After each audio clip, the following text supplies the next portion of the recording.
السلام عليكم ورحمة الله وبركاته. عيدكم مبارك وسعيد، وإن شاء الله تعيدوا وتعودوا إن شاء الله.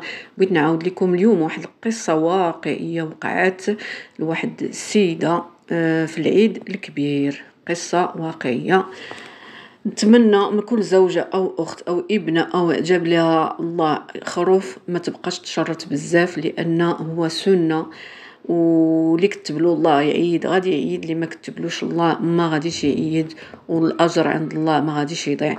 القصه ديال اليوم واحد سيده متزوجه ساكنه في حي شعبي بحالها بحال الناس. فجا العيد كبير وقرب وقالت لراجلها جيب لي شي حوري يكون كبير حمر ليا بيه وجهي قدام الجيران. قال لها انا اللي في استطاعه ديالي غادي نجيبو لك، قدرت نجيب واحد كبير نجيبو، قدرت واحد نجيب واحد صغير نجيبو.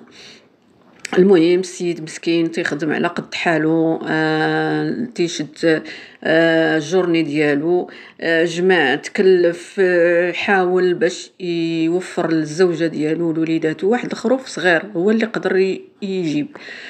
مشى شرا خروف جابو ليله العيد. المراه ما عجبهاش الحال، بقات تغوت وتبكي، وانا بغيت تحشمني قدام الجيران قدام صحاباتي، جايب ليا خروف صغير، جايب ليا مشيش كما تيقولوا، جايب ليا مشيش تخاصمت معاه.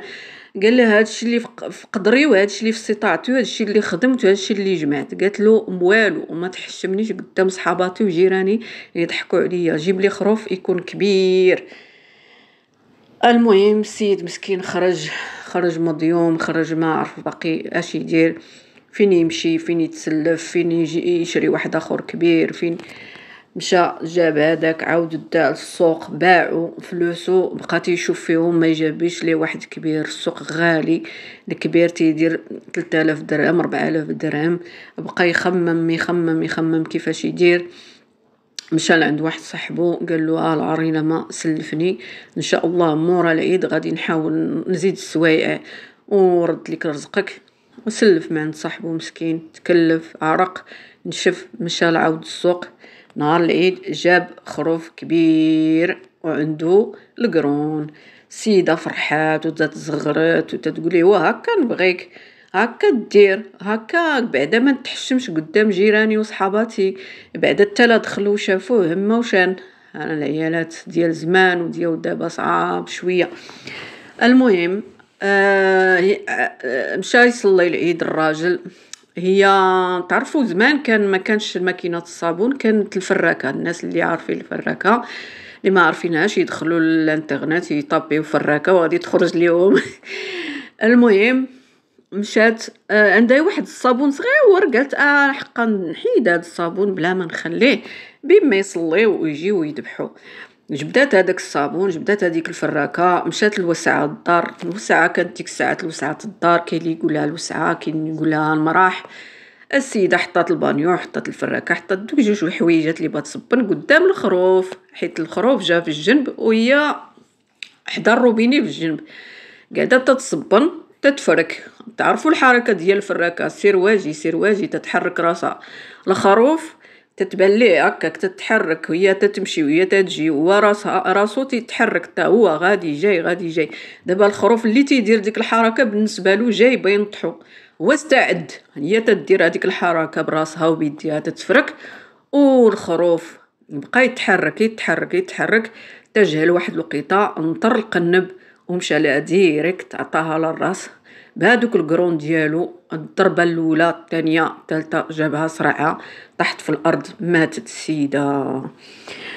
المهم ماتت السيده، جاو الراجل، جاو الجيران، جاو شافوا كل شيء،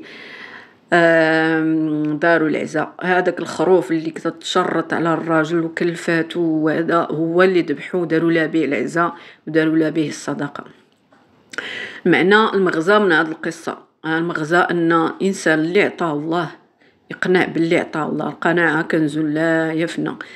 اللي كتب الله لشي مرأة عندها الزوج ديالها تطلع فيه، واللي جاب ليها تقول الحمد لله الشكر لله والله يكثر خيرك ويوسع لك في الرزق ديالك. واللي ما عندهاش تقول الحمد لله ربي ما غاديش يضيعني، الا ما عنديش في الدنيا غادي يخلف لي في الاخره.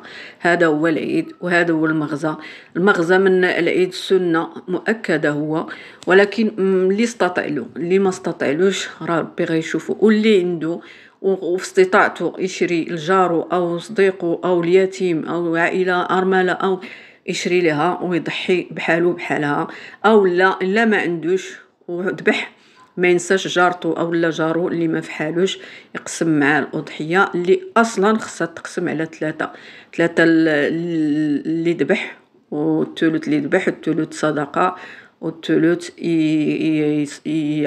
يعرض الناس ويكرم به الناس العائله. وهذا هو هذه هي القصه ديال اليوم. ان شاء الله تكون عبره لكل امراه لكل زوجه. وعيدكم مبارك سعيد، وكل عام وأنتم بألف خير، وتعودوا إن شاء الله. وراه دازت عيد سنين ديال العيد، الإنسان ما يبقاش واقف على حاجة بسيطة ولا يخلق المشاكل على حاجة بسيطة. ولا تنسونا من خالص الدعاء. وإن شاء الله تكون عجبتكم هذه القصة وتاخذوها عبرة لمن اعتبر. السلام عليكم ورحمة الله وبركاته.